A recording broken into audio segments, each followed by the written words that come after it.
അമ്മേ പരിശുദ്ധ അമ്മേ ദേവമാതാവേ, കൃപാസനത്തിലൂടെ ഞങ്ങൾക്കും ഞങ്ങളുടെ ദേശത്തിനും അമ്മ മാധ്യസ്ഥം തേടിത്തന്ന എല്ലാ അനുഗ്രഹങ്ങൾക്കും കൃപകൾക്കും ഞങ്ങളിപ്പോൾ ഹൃദയം നിറഞ്ഞ നന്ദി പറയുന്നു. അമ്മേ പരിശുദ്ധ അമ്മേ ദേവമാതാവേ, 2004 ഡിസംബർ 7 തീയതി ഉച്ച കഴിഞ്ഞ് 2:30 കൃപാസനത്തിൽ സംഭവിച്ച അമ്മയുടെ പ്രത്യക്ഷപ്പെടലിനെ കുറിച്ച് തിരുസഭയ്ക്ക് സമർപ്പിച്ചിരിക്കുന്ന പഠനരേഖകളുടെ മേൽ വസ്തുനിഷ്ഠവും ദൈവശാസ്ത്ര വിധിപ്രകാരമുള്ളതുമായ അന്വേഷണ പഠനങ്ങൾ നടത്തി.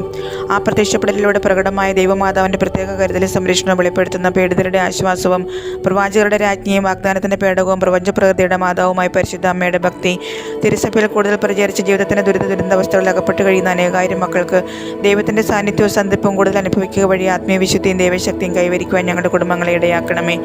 അമ്മേ പരിശുദ്ധ അമ്മേ, ഭൂസ്വർലോകങ്ങളുടെ രാജ്ഞിയായ അങ്ങയ്ക്ക് ഭൗമ സംരക്ഷണത്തിനായി പ്രപഞ്ചപ്രകൃതിയെ തന്നെ തിരുസഭ പ്രതിഷ്ഠിക്കുവാൻ ഈ പ്രത്യക്ഷീകരണം വഴി ഇടയാക്കണമേ. പരിശുദ്ധ അമ്മേ, ജപമാല മാതാവേ, സകല കൃപാസനം പ്രാർത്ഥനകളോടും ചേർത്ത് ഞങ്ങളിപ്പോൾ പ്രാർത്ഥിക്കുന്ന ഈ കുടുംബത്തിൻ്റെ പ്രത്യേക നിയോഗം അമ്മയുടെ പ്രത്യക്ഷീകരണത്തിൻ്റെ അനുഗ്രഹവേളയിൽ ഞങ്ങൾക്ക് സാധിച്ചു തരുവാൻ കനിയണമേ.